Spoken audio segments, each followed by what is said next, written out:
Esto es Simple Voz Podcast. Monografías de la historia del rock, desde los años 60 hasta el siglo XXI.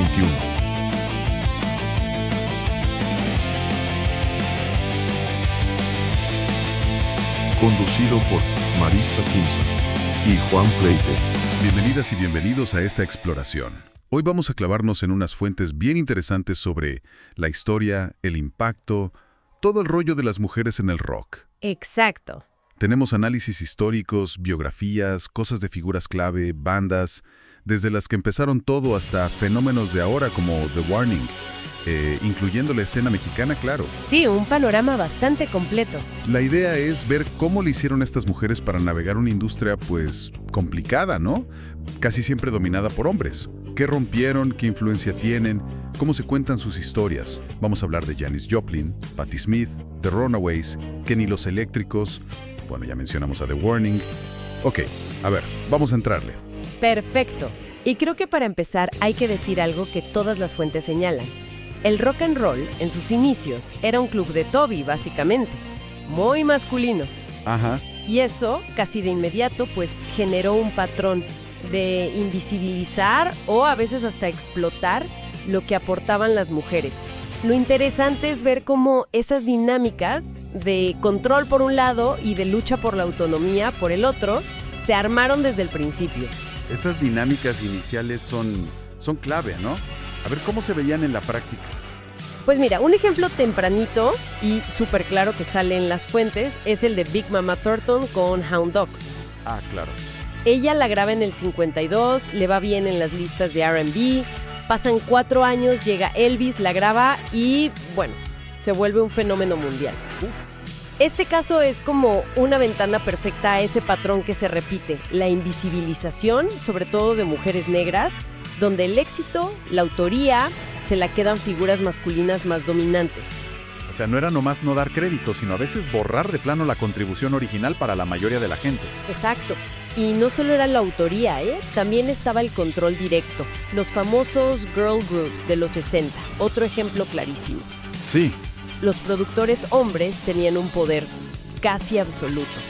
Phil Spector, por ejemplo, con su famoso muro de sonido, trabajó con The Crystals, The Ronettes. Emblemático, sí. Pero ese control iba más allá de la música. La autobiografía de Ronnie Spector, la de Be My Baby, es un testimonio durísimo del abuso psicológico, hasta de confinamiento que vivió. ¡Qué fuerte! Sí, algunas fuentes hasta describen a estos productores como figuras tipo Svengali, o sea, manipuladores que controlaban casi todo. La carrera, a veces la vida personal. Y me imagino que ese control también se reflejaba en las letras, ¿no? En lo que cantaban. A menudo eran ideas, pues, muy problemáticas sobre las mujeres. Totalmente. Era un reflejo y al mismo tiempo una forma de reforzar actitudes misóginas.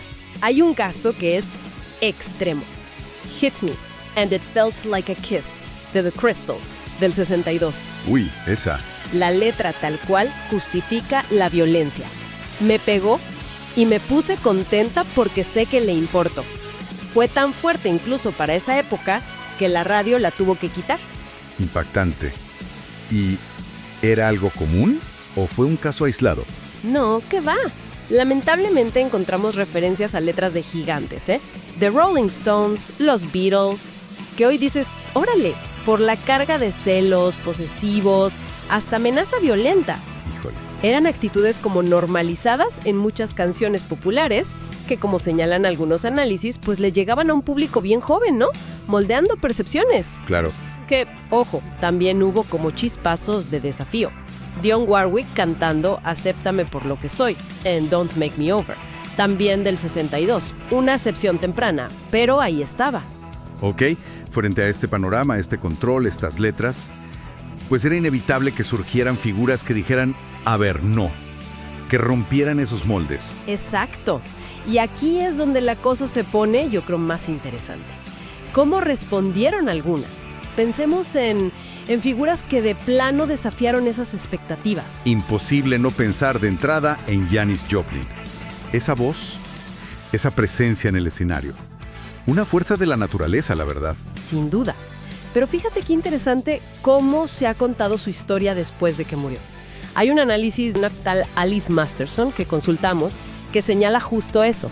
La narrativa póstuma tiende a ponerla como sola y vulnerable, víctima de inseguridades. Ah, mira. Y bueno, aunque seguro había algo de eso, esta simplificación como que le quita fuerza a su transgresión, ¿sabes? Reduce su desafío a la feminidad tradicional, lo que una académica, Barbara Shippers, llama feminidad paria. O sea, esa forma de ser mujer que rompía tanto las normas que la sociedad casi la veía como una marginada. O sea, como que se intenta suavizarla post-mortem, ¿no? Explicarla por la tragedia personal en lugar de reconocer su rebeldía como una postura. Justo eso. El foco de los medios cambió. De su música pasó a la adicción, a la tragedia. Rasgos que en vida igual se veían como fortaleza o rebeldía, su voz rasposa, su hedonismo de repente se reinterpretan como vulnerabilidad. Es como si buscaran contener su figura. Qué interesante análisis. Pero bueno, a pesar de eso, claro, su legado musical es innegable. Salón de la Fama, Grammy honorífico, sigue siendo un referente total. Totalmente. Y luego tenemos a alguien como Patti Smith que tomó un camino distinto, ¿no? Fusionando rock y poesía. Una artista completísima. Ella venía del mundo de la poesía con influencias como Rimbaud. El Patti Smith Group con Lenny Kaye fue como su vehículo. Horses, su primer disco del 75, es un antes y un después. Uf, sí. Desde la portada, ¿no? La foto icónica de Mapplethorpe, súper andrógina, hasta la primera frase de Gloria. Jesús murió por los pecados de alguien, pero no por los míos. ¡Pum! Una declaración de principios total. Y su estilo visual también era una declaración en sí mismo. Muy diferente a lo que se esperaba de una mujer en ese escenario. Absolutamente. Su androcinia y su enfoque total en la obra, en el arte, más que en su género. Eso era central. Hay una cita de ella muy buena. Más preocupada por el trabajo que hace la gente que por su género. Claro. Ahora, su relación con el feminismo como movimiento organizado fue compleja. Ella prefería hablar de derechos humanos. Algunos lo vieron como una postura distante. Pero bueno, su influencia en otros artistas es vastísima. Desde R.E.M. hasta Garbage o YouTube. Muchísimos. Ok, vimos estas figuras individuales rompiendo barreras. ¿Qué pasaba cuando las mujeres se juntaban? Cuando formaban sus propias bandas. ¿Cambiaba algo? Pues a veces sí y a veces se enfrentaban desafíos parecidos, pero ahora como grupo. The Runaways son un caso de estudio, ¿no? Sí, clásico. Formadas en el 75 por idea de un productor, Kim Fowley. Un grupo de chavas adolescentes. Joan Jett, Sandy West, Lita Ford, Cherie Currie. Tuvieron éxito rápido con Cherry Bomb, especialmente en Japón. Pero también cargaron con mucha polémica, ¿no? Sobre todo alrededor de Fowley. Muchísima. Las fuentes hablan de acusaciones bien serias contra él. Manipulación, abuso verbal, promesas que no cumplió. Híjole. Y la más grave, claro, la acusación pública de violación que hizo la bajista Jackie Fox años después, sobre algo que pasó en el 75. Es un ejemplo, pues, extremo de esas dinámicas de poder abusivas que decíamos antes. Qué terrible. Sí. Y bueno, sumado a conflictos internos, la banda no duró mucho, se disolvió en el 79. Pero a pesar de esa historia tan oscura, su pura existencia fue importante, ¿cierto? O sea, demostraron que un grupo de chicas podía rockear así de duro. Definitivamente. Y el legado que dejaron después es innegable.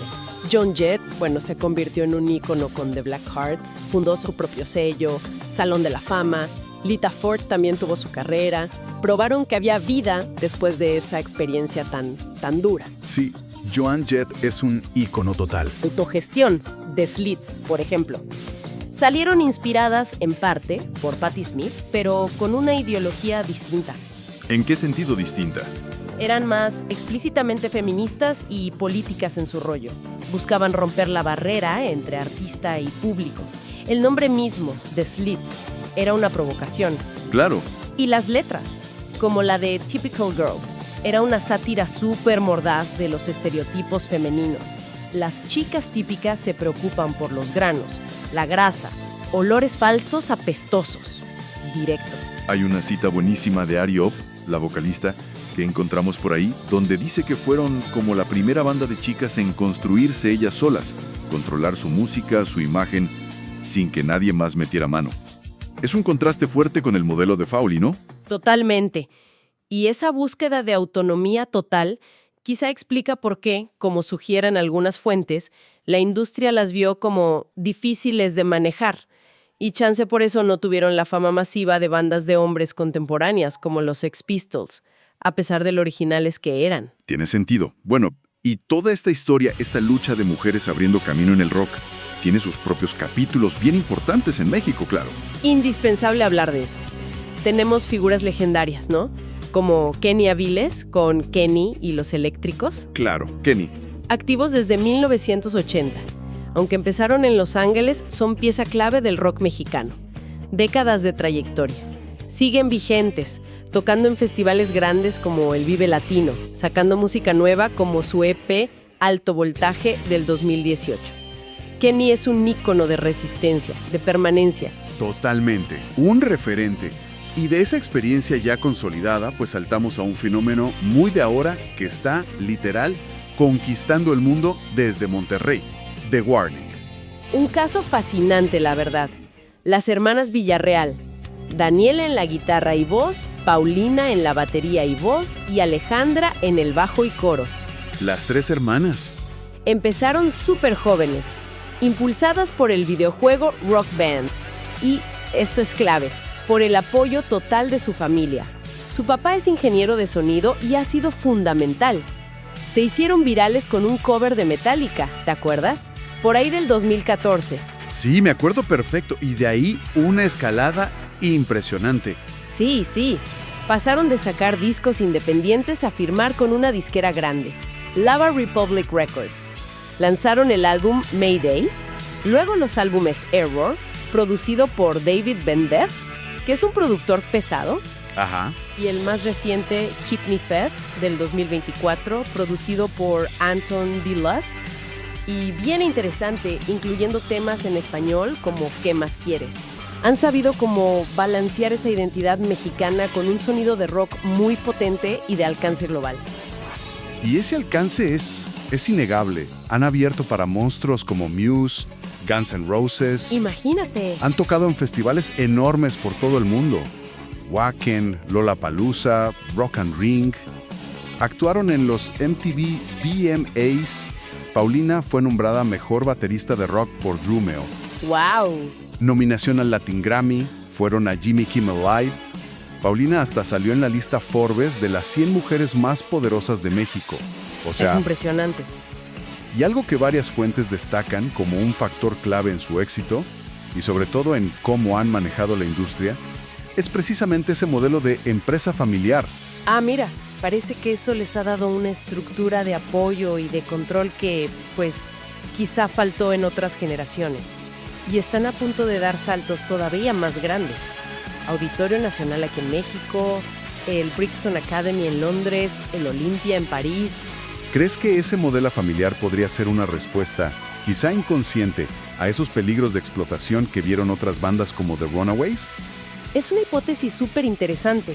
Digo, parece ofrecer una capa de protección, ¿no? Una alineación de intereses que no siempre tienes con managers o productores externos. Definitivamente es algo distintivo en su historia. Recapitulando un poco, hemos visto un camino largo, complejo.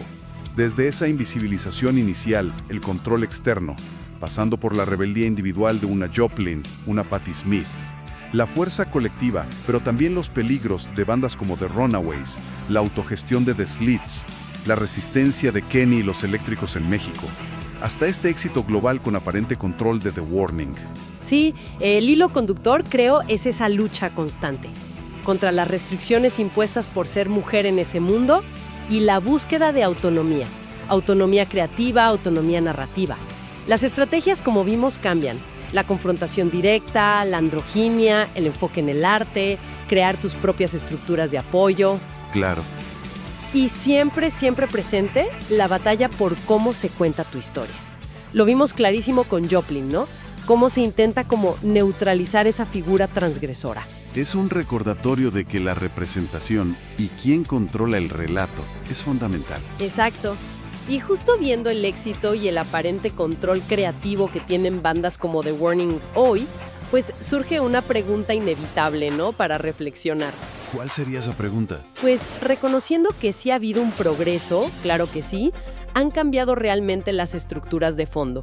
Los prejuicios en la industria musical desde aquellos tiempos de Spector o de Foldy, o las artistas de ahora simplemente se enfrentan a versiones nuevas, quizá más sutiles, de los mismos desafíos. Presiones de imagen, presiones comerciales, control sobre su arte.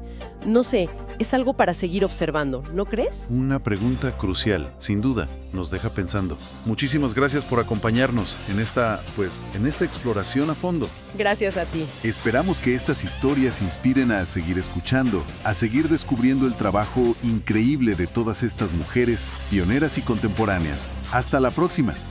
Gracias por escucharnos. Nos oímos en la siguiente transmisión. Y no lo olviden, recomiéndenos. Somos Simple Bot Podcast.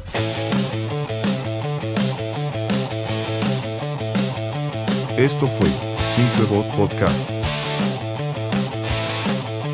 Monografías de la historia del rock, desde los años 60 hasta el siglo XXI.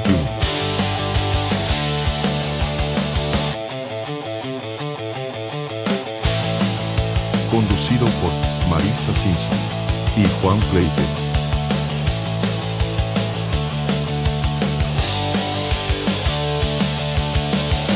Gracias.